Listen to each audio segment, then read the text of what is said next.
Se você já ouviu falar no visto de noiva ou visto K1, mas não entende muito bem o que significa e quer entender, ou se você já conhece e quer saber o passo a passo de como começar a aplicação desse visto, nesse vídeo eu vou te ensinar direitinho e te explicar tudo de acordo com a minha experiência. Ah, Catê. Então significa que eu vou ter que entrar no programa de 90 dias para casar? Não, esse programa realmente é baseado nesse visto, porém não precisa entrar no programa. Então, continue aqui para entender tudo. Roda a vinheta!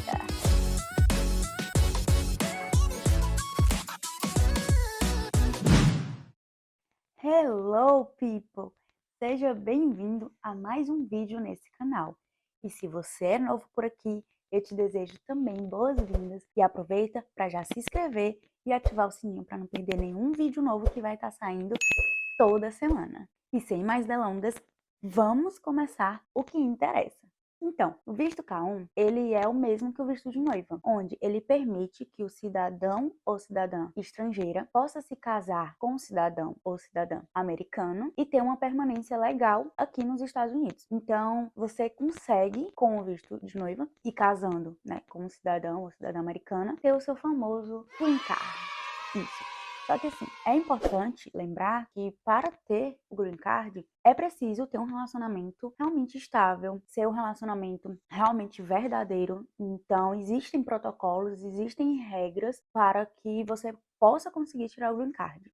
Então, nesse vídeo, eu vou te contar sobre a minha experiência com o visto K1, o tempo que levou, o passo a passo que eu segui, até a minha chegada aqui nos Estados Unidos. Então, já deixa seu like e compartilha esse vídeo para outras pessoas, para quem se interessar, e assim outras pessoas também entenderem sobre o visto e até mesmo para quem está começando com o processo, conseguir ter um direcionamento, pelo menos inicial, de tudo isso.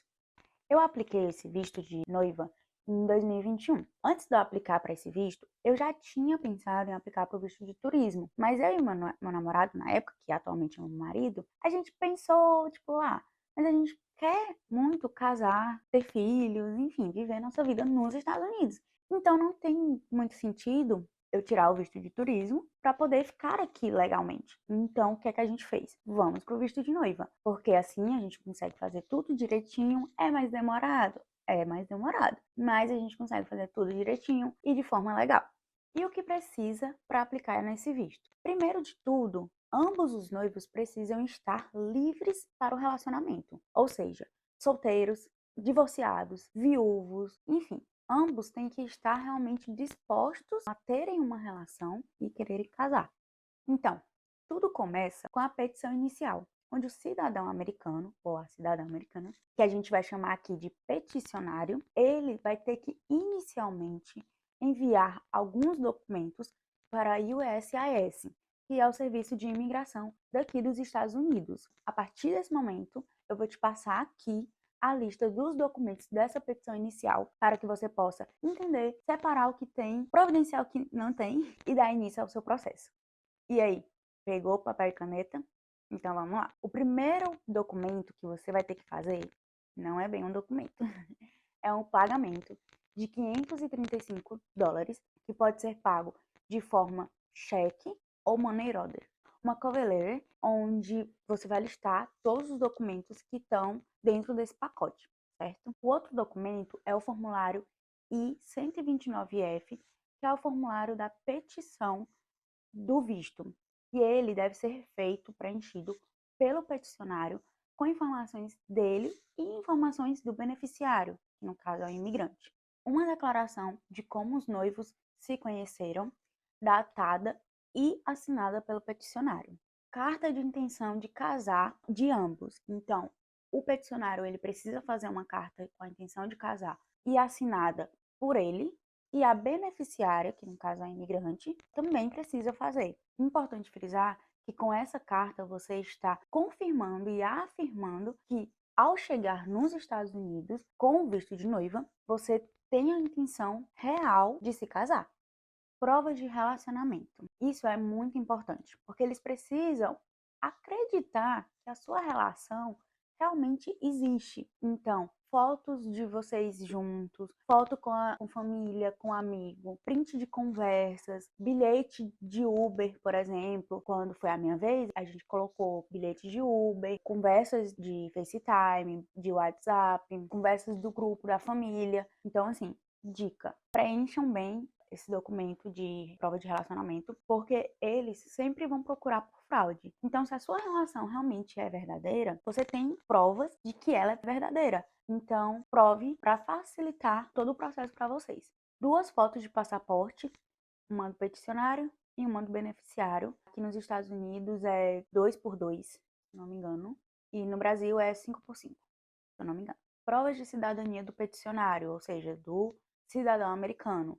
E aí pode ser certidão de nascimento, naturalização, cópia do passaporte, qualquer documento desses que confirmem que aquele cidadão ele é americano pode ser utilizado. Cópia da certidão de divórcio ou de óbito, caso algum dos noivos já tenham tido um cônjuge no passado, né, anteriormente, ou caso o cônjuge anterior possa ter ido a óbito. Então é preciso também ter essa certidão. Cópias de processo na justiça, se aplicável. Então, você só vai colocar se você tiver. Se você não tiver, tá tranquilo. Então, não precisa se preocupar. E, por fim, o formulário G1145. Esse formulário ele é bem pequeno e ele só é solicitado, ele só é colocado, preenchido, se você tiver interesse em receber informações de como está o seu processo, de como está o seu status, através do celular e do e-mail. Eu sugiro, né, se vale uma dica de amiga, eu sugiro que sim, que você preencha, que você envie. Porque fica muito mais fácil para você conseguir ver como está a movimentação do seu processo, certo? E esses são muitos, mas são os documentos básicos para a petição inicial do visto K1, certo? O que eu vou sugerir também, né? Lá vai mais uma dica, é que você pegue o formulário I-129F e dê uma lida, uma estudada melhor sobre ele. Porque aqui eu tô te passando tudo, mas com certeza lá vão ter algumas orientações um pouco mais abrangentes. E se você tiver ficado com alguma dúvida assim mais específica, estuda bem ele e segue tudo direitinho das instruções dele, que com certeza vai dar tudo certo. Após essa petição ser enviada, vocês vão receber o NOA 1, que é um e-mail que vai chegar para o peticionário informando que a USCIS recebeu o seu processo. A partir daí é que vai ser iniciado todo o processo. Após essa mensagem, vocês vão aguardar o NOA 2, que esse sim é onde vai falar se o seu processo foi aprovado ou não. Caso aprovado, vocês vão dar continuidade com esse processo e caso não aprovado, eles vão passar instruções dos motivos, às vezes vão pedir alguma prova a mais, mas eles deixam tudo muito claro, muito explicado, certo? E se esse vídeo está sendo útil para você, se você está gostando dele, se está te ajudando, eu peço que você deixe seu like, que isso vai me ajudar também bastante e eu vou conseguir trazer mais conteúdos desse tipo para você e também falando um pouco da vida aqui nos Estados Unidos. O tempo entre o NOA 1 e o NOA 2 é bem longo. Então, realmente, vai ser preciso ter paciência e esperar. Não tem muito o que ser feito. Então, eu vou passar aqui a minha timeline para vocês, para que vocês possam entender mais ou menos o tempo, como é que foi e tudo. Mas, vai uma dica de amiga. Sejam confiantes, tenham certeza daquilo que vocês querem, porque no final, tudo vale a pena. Eu digo isso por experiência. Eu passei 3 anos em um relacionamento à distância por conta da espera desse processo. O que eu sugiro a vocês, tenham paciência, sejam confiantes. Nesse momento é o momento que vocês mais vão precisar estarem juntos, serem parceiros, sabe? Porque vai vir o desespero, vai vir a angústia, vai vir a vontade de desistir, vai vir as dúvidas. Esse é um momento que vocês precisam estar mais unidos, mais certos daquilo que vocês querem. Sejam pacientes e tentem respeitar o processo como um todo. E vivam a vida de vocês. É muito importante que vocês não esqueçam que vocês também têm vida além do processo. Enfim, vamos continuar. Como eu disse, esse processo é muito longo. E entre o NOA 1 e o NOA 2, existe uma longa espera também. Então, eu vou contar aqui a minha timeline, desde o processo inicial, né, da petição inicial, até a minha chegada aqui nos Estados Unidos. Mas e KT? O que é que faz quando recebe a NOA 2? Então, calma. Para esse vídeo não ficar muito longo, cansativo e até mesmo para não bater de desespero com o tanto de documento que ainda vai ser preciso colher para poder enviar durante o restante do processo, eu vou separar esse conteúdo em duas partes.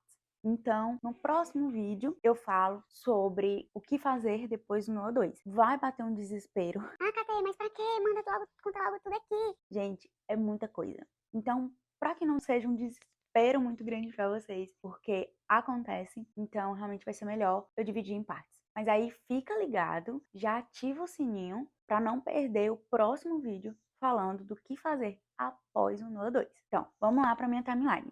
Eu vou pegar minha colinha aqui, porque eu também não decorei todas as datas, tá? O meu noivo enviou os nossos documentos no dia 20/7/2021 para a petição inicial. A gente recebeu o nosso NOA 1 na data 28/7/2021. Recebemos o nosso NOA 2 26/9/2022. Ou seja, demorou quase 15 meses, quase 1 ano e meio, para a gente conseguir receber do NOA 1 o NOA 2. Fiz a entrevista no dia 7 de março de 2023. É, um longo tempo, né? E eu vim para os Estados Unidos no dia 22 de abril de 2023. No dia 19 de maio de 2023, eu casei. Então, essa foi minha timeline, certo? No geralzão, de todo o meu processo. Então, no próximo vídeo, como eu mencionei, eu vou explicar sobre o NOA 2, vou explicar como foi minha entrevista, vou falar para vocês quais os documentos eu precisei levar, as perguntas que a consuleza me fez no dia da entrevista. Então não perde o próximo vídeo, que também vai estar muito recheado de tudo que é voltado para o NOA 2, que vai estar com muitas informações, muitas dicas e tudo que você precisa saber para poder conseguir também ter o seu visto aprovado nesse processo de visto K1. Bom, vocês vão falar: Ah, então não vale a pena o visto K1. Ah, então o que é que eu vou fazer? É muito tempo e tal. Tem outro visto que seja mais rápido? bom, eu posso te dizer que existe o visto CR1, que é o visto de esposa, e aí eu posso também te falar um pouco assim por cima de como ele se trata. É basicamente o mesmo estilo do nosso visto de K1, né, o visto de noiva, porém, ele te exige que você case antes de vir para os Estados Unidos. Enquanto o visto K1, ele te proíbe de vir casado, você tem que entrar nos Estados Unidos como noivo. Então você não pode ter casado ainda com o cidadão americano. Com o visto CR1, que é o visto de casada, você já tem que ser esposa daquele cidadão. Qual é a diferença? Logo quando a gente aplicou em 2021, o visto CR1, né, que é o visto de casada, ele estava demorando mais do que o visto de noiva.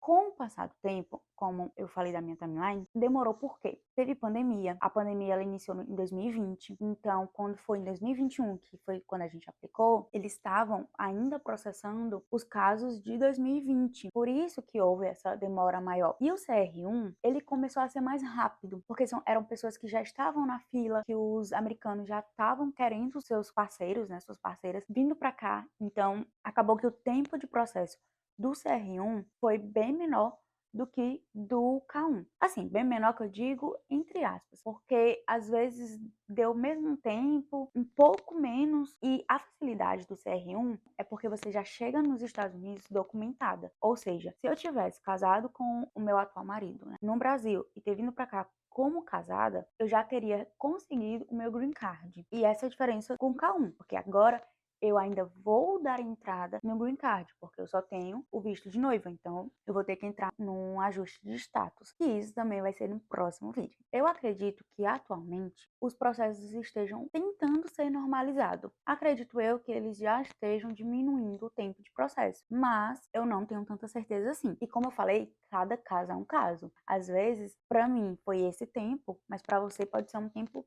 bem menor. A minha timeline é mais para que vocês possam se basear, mas não enxerguem como ser algo para todo mundo. E, como eu falei, a gente fez a nossa petição inicial sozinhos. Então, a gente estudou, fomos atrás de vídeos para nos ajudar. E fizemos a parte inicial mesmo sozinhos. Mas logo após a gente ter feito a petição, ter enviado a petição, eu descobri um grupo no Facebook, Unidos pelo Visto K1. É um grupo fechado mas muito, muito, muito importante, que foi assim, nossa salvação para os próximos passos. Então, fica aqui a dica. Na descrição eu vou colocar o link do grupo. Se você tem interesse de fazer parte do grupo do Facebook, peça para entrar. São pessoas super solícitas, que te ajudam, te orientam, que te explicam. Tem pessoas que vão dar o seu relato e tudo mais. Então, fica a dica desse grupo. E é isso, people. Eu espero realmente ter ajudado vocês a entenderem o que é esse processo, como funciona, o passo a passo inicial e não se preocupe. Se você gostou, se está te ajudando de alguma forma, ou se você sabe que alguém quer iniciar o processo, quer entender como funciona, curte, compartilha, comenta. Se ficou alguma dúvida, pode deixar aqui nos comentários que eu vou ler e vou responder. Se eu souber e se eu não souber, eu vou tentar te ajudar de toda forma. E no próximo vídeo, eu vou estar falando aqui sobre o NOA 2, o processo, né, a segunda parte do processo, do NOA 2 em diante. E é isso. Muito obrigada por ter assistido até aqui. Um beijo, que Deus abençoe vocês e até o próximo vídeo.